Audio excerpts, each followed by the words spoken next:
buat Oke, pengakuan API kita- secara resmi. Yuk, APII. Yuk. Silakan. Mau berapa kali lagi pengakuan? Mau berapa kali lagi? Ini namanya udah nggak tahu. Dia udah terbantahkan. Oke, secara resmi API dan seluruh manusia yang ada di muka bumi ini. Karena hebatnya orang Islam setelah masa SMP-nya diajarkan kata-kata polisemi. Setelah hebatnya orang Islam karena Al-Quran tidak turun di Bogor dan tidak turun di Ciamis, tapi Al-Quran turun di Arab dengan konteksi bahasa Arab. Kalau turun di Indonesia dengan konteksi bahasa Indonesia. Konteksi bahasa Arab mengenal kata-kata istilah.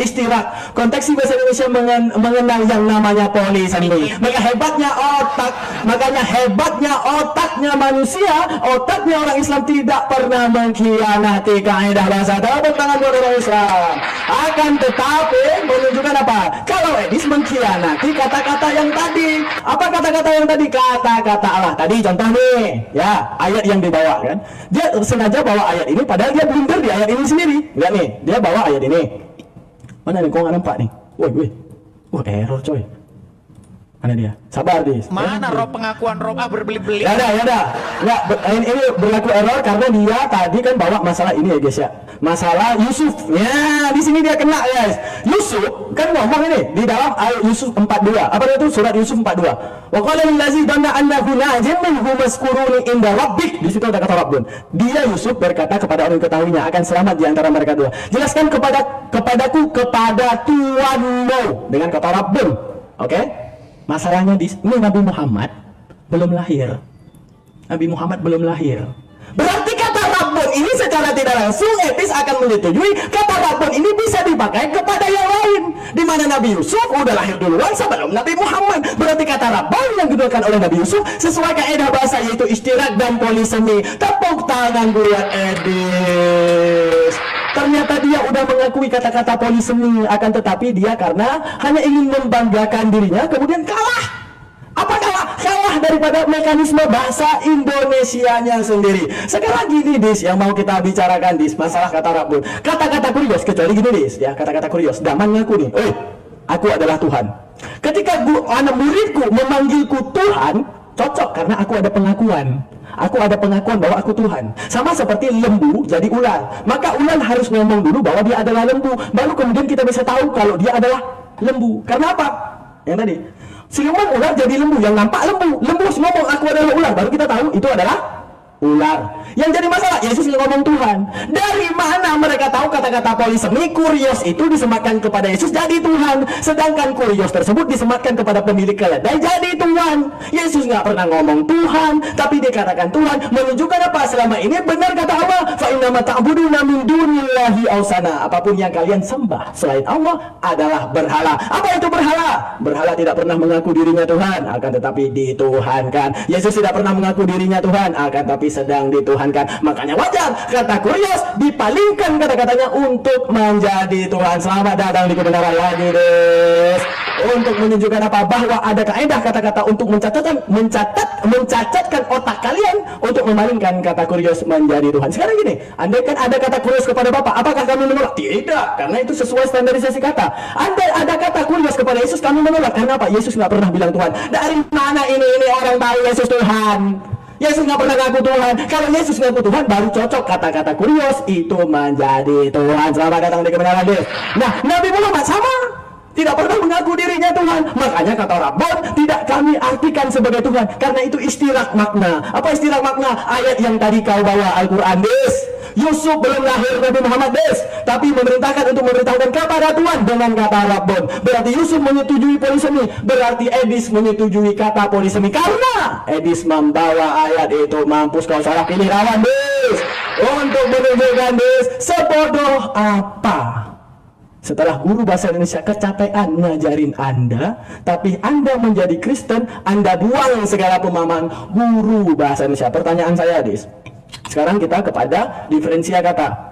Kenapa Yesus bisa disembah? Kenapa aku tidak bisa disembah? Silakan jawab itu. Kenapa Yesus bisa disembah? Kenapa Daman tidak bisa disembah? Silakan.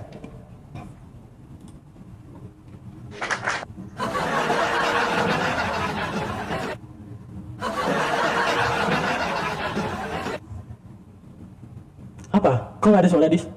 Dis nggak ada suara Dis? Baik, sorry tadi saya bisukan ya. Kata siapa Daman tidak bisa disembah, saudara-saudara? di dalam Al-Quran, di dalam surat At-Taubah ayat yang ke-31, mereka menjadikan rahib-rahibnya dan alim ulamanya sebagai Tuhan. Ada orang yang menuhankan, menyembah di situ maksudnya beribadah kepada rahib-rahib yang ada.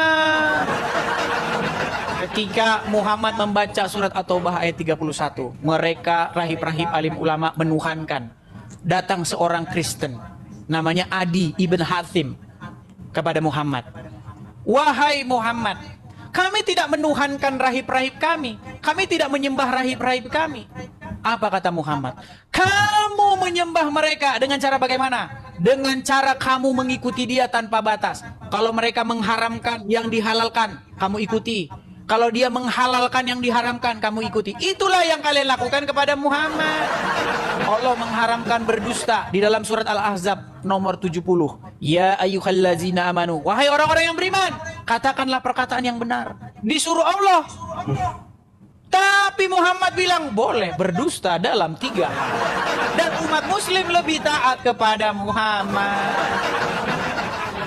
Apalagi darah di dalam Al-Quran haram. Jangan kamu makan darah, haram.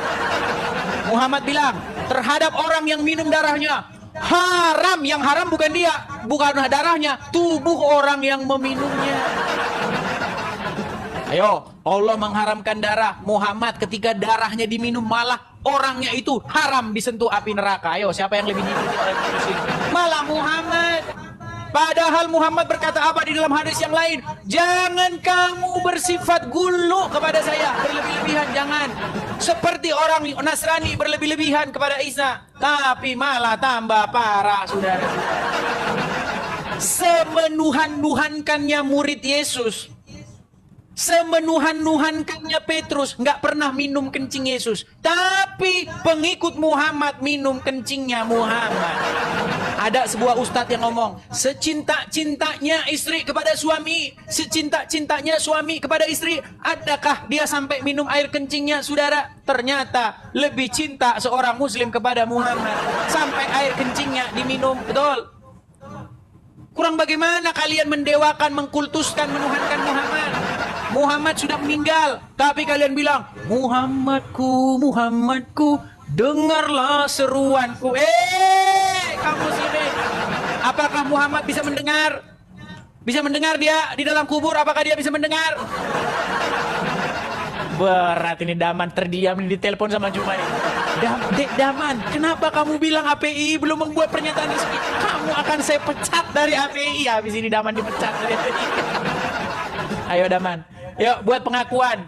Buat pengakuan, tadi kamu berbelit-belit, kamu muter ke sana kemari. Lidahmu tiba-tiba keseleo karena sudah mendapat telepon dari si Juma, saudara-saudara. Saya tahu dia ditelepon sama Juma itu. Ayo buat pengakuan resmi bahwasanya APII secara ofisial mengatakan bahwa Muhammad itu adalah robnya umat Islam. Ayo bilang. Nanti saya tanya, kalau Muhammad robnya umat Islam, berarti kalian menjadikan Muhammad sebagai rob. Betul. Ya, jadi siapa yang menjadikan robnya manusia? Umat Islam. Siapa yang robnya manusia? Kalian. Betul. Rashid pernah saya tanya, apakah Muhammad itu rob? Iya. Apakah Muhammad sudah menjadi mayat? Iya. Jadi robnya agama apakah yang robnya mayat? Agama apakah yang robnya mayat? Rashid menjawab Islam. Ayo, sekarang tinggal buat pengakuan nih. Kan masih individual nih yang buat pengakuan secara luas bahwasanya kalian menuhankan manusia namanya Muhammad, menjadikan dia sebagai robnya, dan Tuhan kalian itu sekarang ada dalam kubur. Rob kalian. Kamu akui nggak rob kalian ada dalam kubur? Ayo, kalau Muhammad itu robmu, berarti kamu harus mengakui robmu ada di kuburan. Ayo, jawab. Ayo silakan, jawab. Ini sesi terakhir ya.